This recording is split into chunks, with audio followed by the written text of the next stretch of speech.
And welcome inside another episode of Hawk Nation. I'm Tom Sears. Joining me this evening is Danny Knight. And Danny, we are here on the 27th day of September, rapidly moving through the month. Last time the Hawks took the field here at Gary Barnett Field, they came away with a win. After a week off, here we go again against this Moorefield team. Big win 2 weeks ago. I think it came at a good time. I'm very impressed with that performance. And then they had the week off. So to get healed up, healthy, and hopefully that momentum that they got with the win carries into tonight against the team, one of the top teams in Single A in Moorefield. Absolutely. They come in with a 3-1 record, ranked number 11 in the SSAC playoff rankings. Well, that's a lot farther along than the Hawks are. They are currently with one win somewhere in the, I think it was 17, 18 range. So right there on the bubble, get some wins and you start talking playoff picture. I mean, a win tonight would be massive. Obviously, it would bring them up to 2-2, but it would be points from the Moorefield team that's 3-1. It would be a statement game to get a win. This is a game, but at the beginning of the season, I thought that we kind of looked at as a possible win, and I'm not saying it's not, but Moorefield is definitely a better team and achieved more than what we would have anticipated coming into the season. So we'll see tonight what the Hawks can do. So good coming off of a victory 2 weeks ago.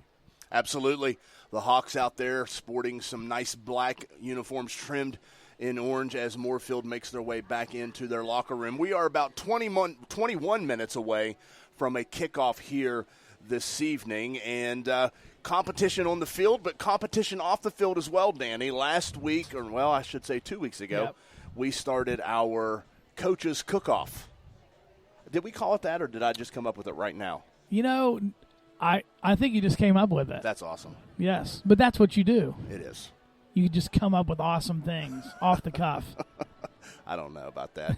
Anyway, so 2 weeks ago we were in there and had an opportunity to taste Coach Frank Tate's lasagna. We thought it was very, very good. Different item on the menu this week. And, when we had the lasagna, it was difficult to compare it against anything because, well, there was nothing to compare it to. Right. But we now have that something, right? This week, Coach Jim Dawson cooked what he calls rattlesnake stew. Yes, he did, and I tell you, I was a little bit nervous about it. Obviously, name. Yeah. I've not eaten rattlesnake before. But I tell you what, it was very good. And we haven't talked about this yet. We purposely said, let's wait. We did. And just so that it's all fresh.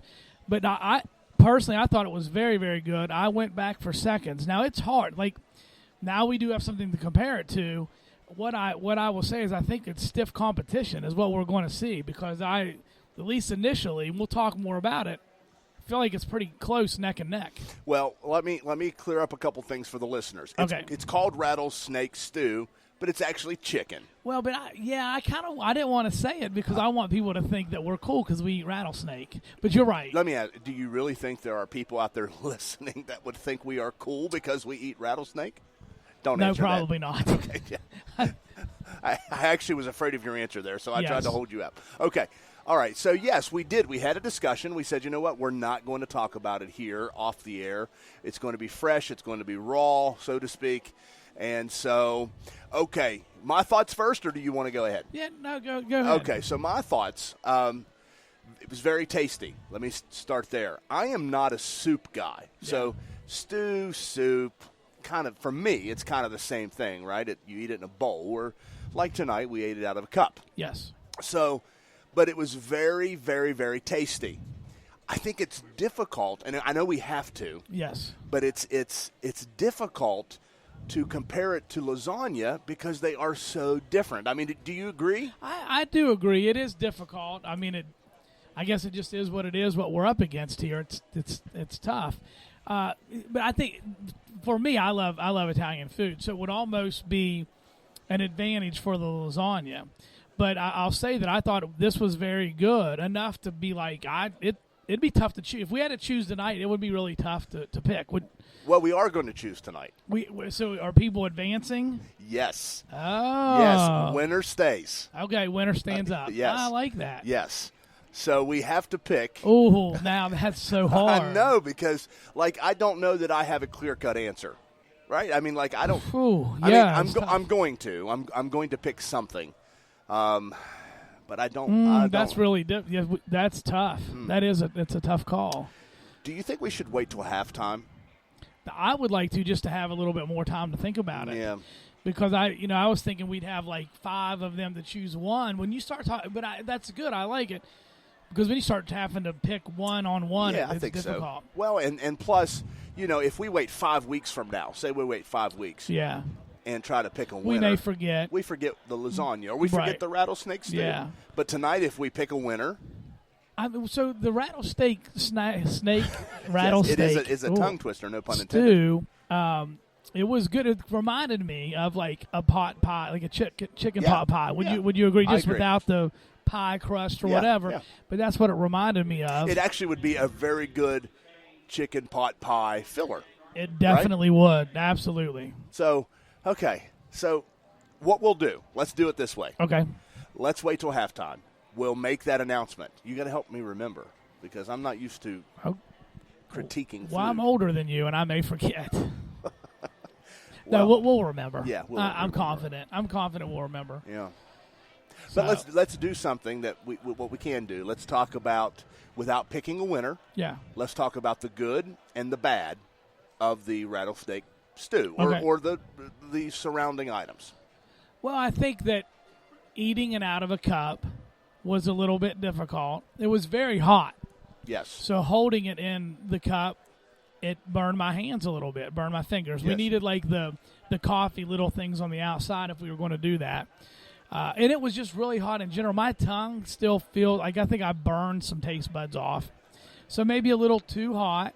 Okay. Not from a spicy, but just from a temperature standpoint. No drinks. That's the same thing we talked about with last week. Right. There was a little bit of a dessert. There was. And I had some of that, and it was very good. Some kind of chocolate cake, fudge, something or other. Cake. Yeah. Cake, we'll call it cake. Yeah. With some icing, and I liked it. It was good. Okay, and then there was cornbread. I did not do the cornbread. I don't really like cornbread. Okay. So. Okay, there was cornbread and some homemade garlic onions. I didn't do that either. Did you? I did not, but I'm just trying to. I just didn't want to stink. Like the garlic sticks with you. Yeah, I get it. Okay, so let's try to compare to last week. So there was salad.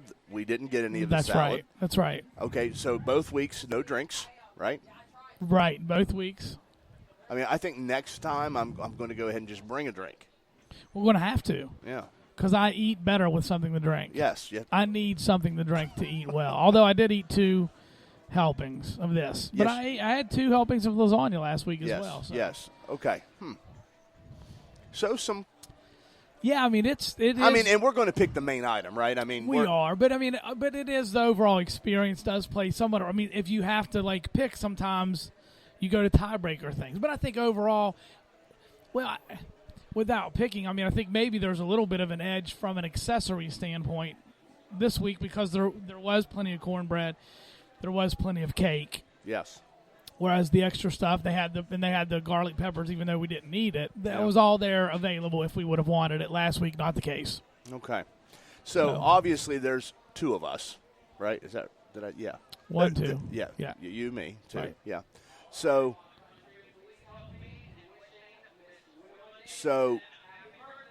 I guess it's possible. Last week there was nothing to compare to, so this week potentially we could split. You could pick one thing. Oh, that's a good point. And I could pick one thing. Then what? I don't know. I think maybe we'll just have to continue week after week and see. I mean, right. Sure. If they tie, they both advance, I guess. Yeah. And then, okay. Well, we will not discuss the winner. We'll just make up our mind and announce it, and then we'll find out. Okay. And I'll tell you something else we might be able to do. There's a third party down there. Now, I haven't sought permission. But there was a third party, has been down there. Right, both weeks. Is Yes. assistant principal Adam Belcastro. If in the event there's a tiebreaker at the end, maybe he could be the tiebreaker. Yeah. I mean, I don't even know if there's going to be a tiebreaker. We may both agree. We might. I really don't. Honest to God, I don't know which way I'm going to go right now. I don't either. I don't have. It's not like I'm trying to draw out suspense. No. I'm not trying to make it more dramatic. I really, truly don't know, and I'm torn right now. Like I have a little anxiety over this. Well, I don't have anxiety. That's probably exaggerating. But I really don't know what I'm going to pick. I truly don't know. I'm back and forth in my mind. I am as well. They were regardless, they were both good. I mean, I went back for seconds both times. And would be very pleased to walk in the door in the evening and have that food. Yes. If anytime we came to a game, if that was there, I'd be like, heck yeah, let's go get some. Absolutely. Okay. All right. So we'll talk more about that at halftime. Whether we like it or don't like it, we have got to figure out by halftime what we're going to do. So anyway, with that being said, we'll talk a little bit of Mountaineer football at halftime as well. And by the way, Good Hope Hawks Nest is sponsoring our halftime broadcast through all of our home games. And they have a very nice deal. Number one, they're going to stay open every Friday night the Hawks play at home. So they're going to stay open till 10. They're going to stay open till 10 so that you can get there and have that opportunity to stop in before they close and get you a late night snack or dinner or whatever. But they also have a Saturday special when the Mountaineers play. And that is 1 medium, 1 topping pizza, a dozen chicken wings, and 2 liters of Pepsi for $19.95. Plus, you get 2 free tickets to a WVU football game, or you get entered into a drawing. Here's the South Harrison High School Marching Band.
South Harrison High School Marching Band playing the alma mater and then the national anthem.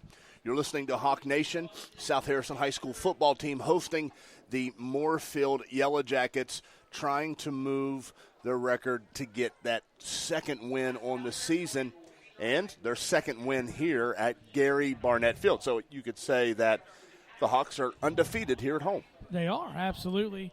I thought it was big to get back home first 2 weeks on the road against 2 of the tougher opponents on their schedule.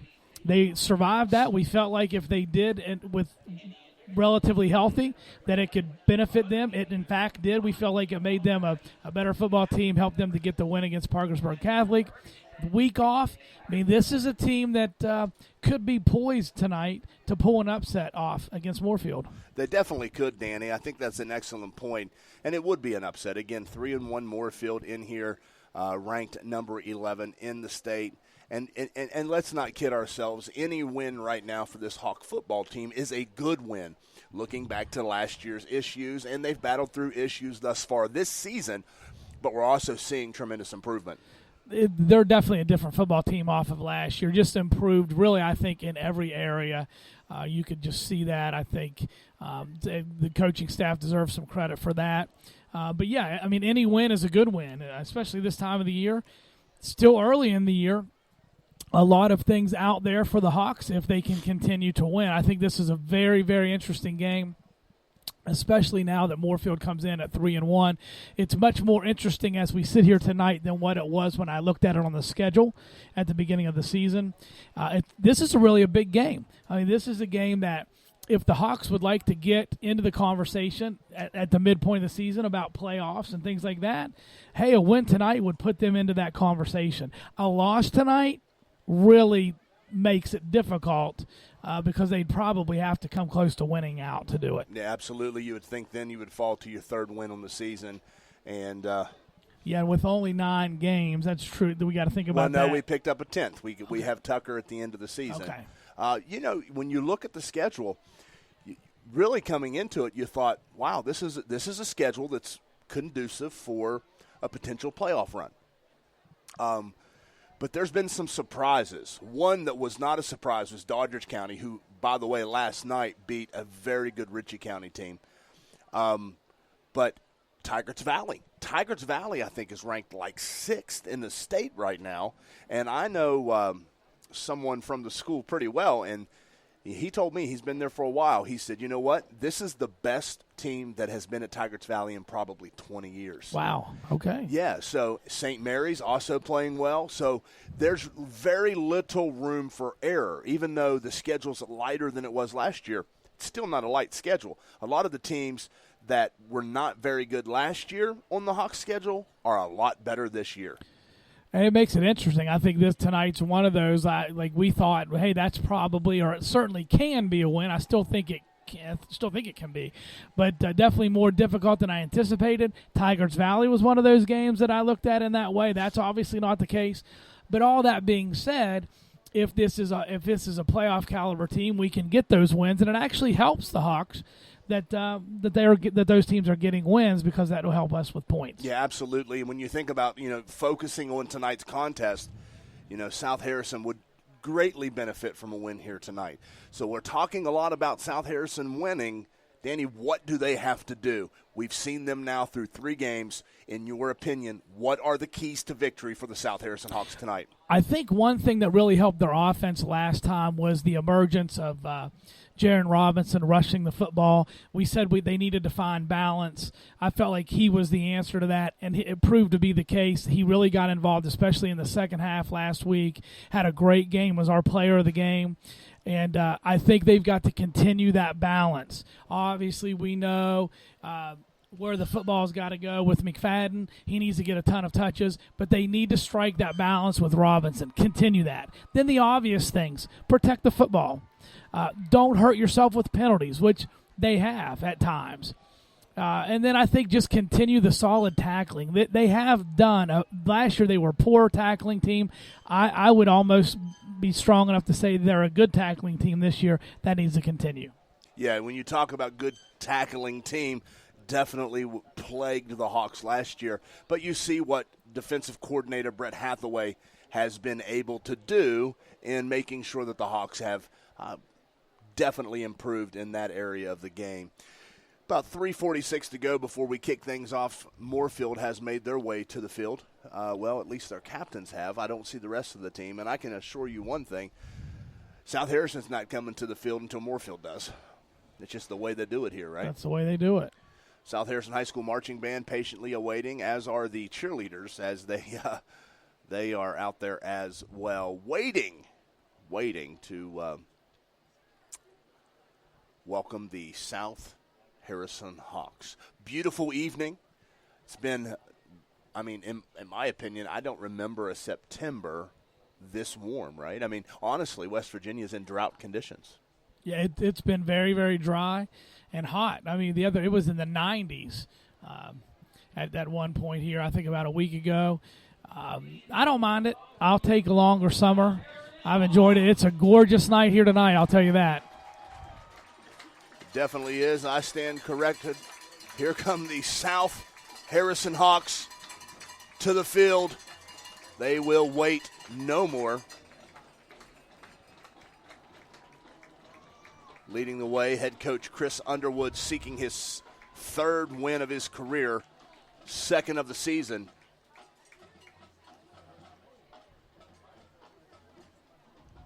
And here come the Hawks.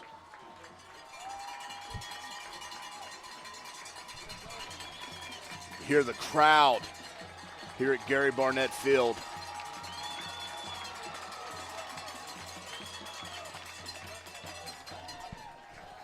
You know, something I want to comment on, and I've seen it every week, but it's starting to like stand out to me is this is an enthusiastic football team. I mean, you can see a lot of enthusiasm, a lot of excitement from the players. McFadden and Robinson both very much so have been very, very good at leading the team from an emotional standpoint. And so I think that's something that's been helpful to them, and I'll give the coaching staff some credit for that. This team seems to be fired up. Captains lining up at on each sideline to make their way for the meet and greet before the game begins. South Harrison carrying a number 80 jersey in memory of number 80 Miller from Roane County High School. Another tragedy. This is something South Harrison, unfortunately,